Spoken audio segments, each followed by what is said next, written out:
Marwari media आप देख रहे हैं। आज है 29 अक्टूबर 2024 मंगलवार का दिन। हिंदू तिथि कार्तिक माह की द्वादशी है। हालांकि 10:32 के उपरांत त्रयोदशी तिथि भी शुरू हो जाएगी, इसीलिए इस बार धन त्रयोदशी 29 अक्टूबर यानी आज मंगलवार को मनाई जाएगी। धनतेरस के दिन बर्तन, सोना चांदी के आभूषण खरीदना शुभ माना जाता है। धनतेरस के दिन भगवान कुबेर, भगवान धनवंतरी और माँ लक्ष्मी की पूजा की जाती है। आप सभी भाइयों और मित्रों को धनतेरस की हार्दिक शुभकामनाएं। चलिए नजर डाल लेते हैं आज की बड़ी खबरों पर। शुरुआत करते हैं देश की बड़ी खबर के साथ। बड़ी खबर, पीएम नरेंद्र मोदी और स्पेन के प्रधानमंत्री पेड्रो सांचेज ने सोमवार को वडोदरा में एक रोड शो में हिस्सा लिया, जहां वे टाटा एडवांस्ड सिस्टम लिमिटेड की विमान असेंबली सुविधा का उद्घाटन करने गए। और बड़ी बात यह है, इस रोड शो में शोभा यात्रा भी शामिल थी और नेताओं के स्वागत के लिए शहर को रोशनी से खूबसूरती से सजाया गया था। वडोदरा के निवासियों ने इस यात्रा को लेकर अपनी खुशी व्यक्त की और स्पेन के साथ मजबूत अंतर्राष्ट्रीय संबंधों की उम्मीद जताई। गुजरात के गृह मंत्री हर्ष संघवी और केंद्रीय मंत्री CR पाटिल भी रोड शो के लिए मार्ग का निरीक्षण करते हुए देखे गए। आपको बता दूं, पीएम मोदी और प्रधानमंत्री सांचेज वडोदरा में टाटा एयरबेस के C295 विमान असेंबली प्लांट का उद्घाटन किया।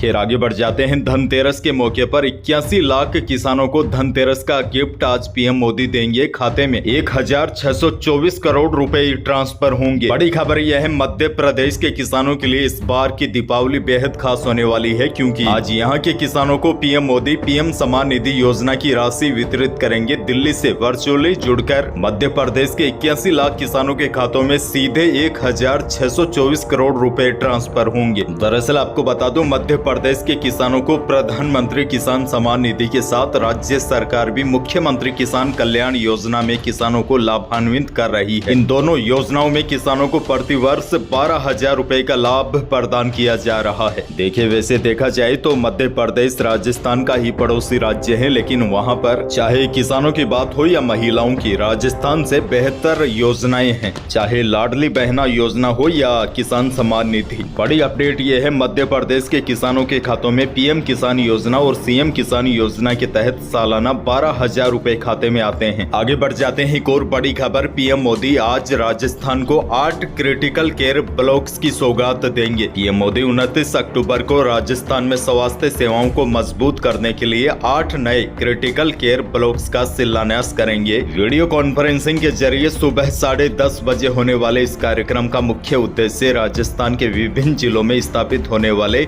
इन स्वास्थ्य केंद्रों का उद्देश्य राज्य के स्वास्थ्य सेवाओं में मजबूती प्रदान करना है और मरीजों को बेहतर चिकित्सा सुविधाएं प्रदान करना है। इसमें मुख्यमंत्री भजनलाल शर्मा भी शामिल होंगे। आगे बढ़ेंगे। राजस्थान से बड़ी खबर, राज्य सरकार की जन कल्याणकारी फ्लैगशिप योजना मुख्यमंत्री आयुष्मान आरोग्य योजना का लाभ प्रदेश के बड़े शहरों से लेकर गांव तक हर जरूरतमंद को मिल रहा है। आयुष्मान योजना के अंतर्गत पंजीकृत परिवारों को 25 लाख रुपए तक का स्वास्थ्य बीमा और 10 लाख रुपए तक का दुर्घटना बीमा कवर का लाभ मिलता है। बड़ी बात यह है, इस योजना में पंजीयन से वंचित परिवारों को 31 अक्टूबर 2024 तक पंजीयन करवाने पर 1 नवंबर से योजना का लाभ मिल सकेगा। यानी कि अगर आपने भी इस योजना में पंजीयन नहीं करवाया है तो 31 अक्टूबर 2024 तक अपना पंजीयन करवा ले, ताकि 1 नवंबर से ही योजना का लाभ मिल सके, क्योंकि इसके बाद नियमानुसार 3 माह बाद यानी 1 फरवरी 2025 से लाभ मिल सकेगा। बहरहाल आगे बढ़ते हैं। एक और बड़ी खबर, दिवाली से पहले यात्रियों के लिए बड़ी खुशखबरी है। रेलवे ने 47 स्पेशल ट्रेनें चलाई है जो राजस्थान से होकर गुजरेगी, जिससे दिल्ली, मुंबई, तिरुपति, हैदराबाद, रांची, श्री माता वैष्णो देवी, कटरा, ओखा और अन्य प्रमुख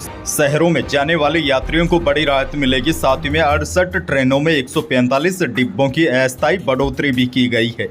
बहरहाल आगे बढ़ जाते हैं। राजस्थान से एक और बड़ी खबर, भजनलाल सरकार ने दिवाली से पहले बड़ा एक्शन लेते हुए ब्यूरोक्रेसी में बड़ा बदलाव किया है।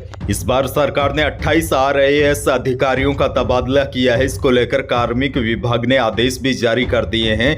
RAS गौरव बजाड़ को संयुक्त शासन सचिव चिकित्सा शिक्षा विभाग में लगाया गया है। वहीं बिंदु करुणाकर को संयुक्त शासन सचिव कार्मिक शिकायत विभाग में लगाया गया है। एक और बड़ी खबर, वरिष्ठ अध्यापक भर्ती पेपर लीक गिरोह के सरगना सुरेश ढाका को कोर्ट ने भगोड़ा घोषित किया है। सरगना सुरेश ढाका के खिलाफ पहले कुर्की की कार्रवाई हो चुकी है। भगोड़ा घोषित होने के बाद अब इस्तेहार जारी होगा। वरिष्ठ अध्यापक भर्ती पेपर लीक मामले में उदयपुर के सुकेर थाने में प्रकरण दर्ज किया गया था। प्रकरण में पेपर लीक गिरोह का सरगना सुरेश ढाका की पुलिस तलाश कर रही है। पूर्व में 37 पुलिस एक्ट की कार्रवाई की गई थी। आगे बढ़ जाते हैं। धनतेरस के मौके पर सोने और चांदी के भाव भी जान लेते हैं। तेजी पर सवार सोना और चांदी सोमवार को सस्ते हुए हैं। चांदी 1000 रुपए कम होकर 99,000 रुपए प्रति किलो रही। वहीं शुद्ध सोना भी 300 रुपए फिसल कर 80,600 रुपए प्रति 10 ग्राम रहा और जेवराती सोना 200 रुपए टूटकर 75,500 रुपए प्रति 10 ग्राम रहा। हाजिर बाजार में खरीदारी की रफ्तार सामान्य रूप से चल रही है। वैसे आज धनतेरस के मौके पर सोने और चांदी की खरीदारी में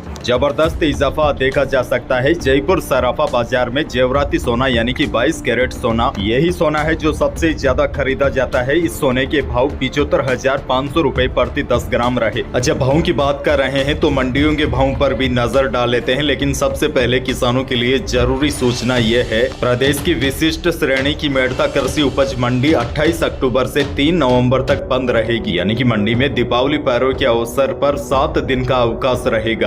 अगली बार इस मंडी में अनाज की बोली 4 नवंबर को लगाई जाएगी। वहीं देखिए, बीकानेर की मंडी में मोट का भाव रहा है अधिकतम 5,000 रुपए, मूंग का भाव रहा है अधिकतम 7600 रुपए और गंवार का भाव रहा है अधिकतम 5,020 रुपए। और नई मूंगफली के भाव में थोड़ी सी गिरावट आई है। अधिकतम नोखा की मंडी में नई मूंगफली 6,000 रुपए तक बिकी है। इसबगोल का भाव अधिकतम 13,300 रुपए रहे। एक और बड़ी खबर, प्रदेश भर में बेरोजगारों को मजबूत करने, कौशल प्रशिक्षण देने व पढ़ाई में आर्थिक मदद के लिए चलाई गई मुख्यमंत्री युवा संबल योजना भी भ्रष्टाचार की भेंट चढ़ गई है।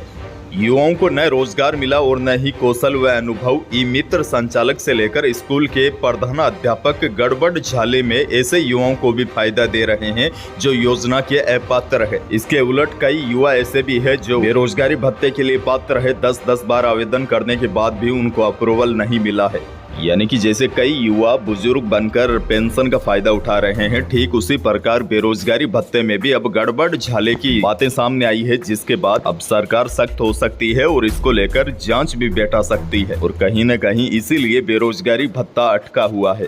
खैर, आगे बढ़ते हैं। आपके लिए एक और बड़ी और काम की खबर। दिवाली और उससे पहले बाजारों में मिठाइयों की जमकर खरीदारी होती है। कई दुकानों पर रंग बिरंगी मिठाइयां बिकती है। वहीं क्या आपको इसके बारे में पता है कि इन दिनों बाजार में मिलावटी मिठाइयों की बिक्री काफी तेज हो गई है। इन मिठाइयों का सेवन करने पर आपको स्वास्थ्य से जुड़ी कई प्रकार की दिक्कतों का सामना करना पड़ सकता है। अगर आप भी दिवाली पर बाजार में मिठाइयां खरीदने जा रहे हैं तो मैं आपको कुछ बातें बताना चाहूंगा, जिनकी मदद से आप उसमें की गई के बारे में पता लगा सकते हैं। यानी कि आप आसानी से असली और नकली मिठाइयों की पहचान कर सकते हैं। इसके लिए आपको 2 अलग-अलग मिठाइयों के सैंपल लेना होगा। उसके बाद दोनों को अलग-अलग बर्तनों में रखकर गर्म पानी डालना होगा। उसके बाद आपको दोनों ही बर्तनों में आयोडीन डालना होगा। अगर किसी गर्म पानी वाले बर्तन में मिठाई रंग बदलती है तो इस बात की बड़ी संभावना है कि उसमें मिलावट की गई है। यदि रंग में कोई बदलाव नहीं होता तो मिठाइयों में मिलावट नहीं की गई है। आगे बढ़ेंगे। मौसम से जुड़ी बड़ी खबर है। राजस्थान में अक्टूबर के आखिरी सप्ताह में भी मार्च अप्रैल जैसी दिन में गर्मी पड़ रही है।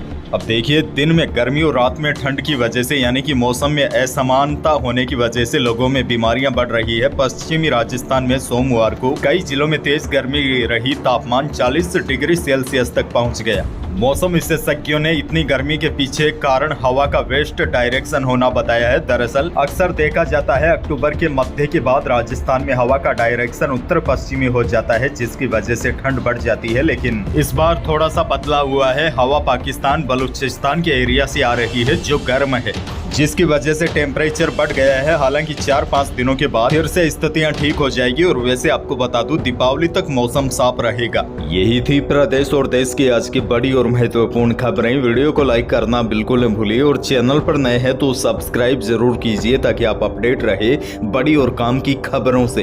धन्यवाद।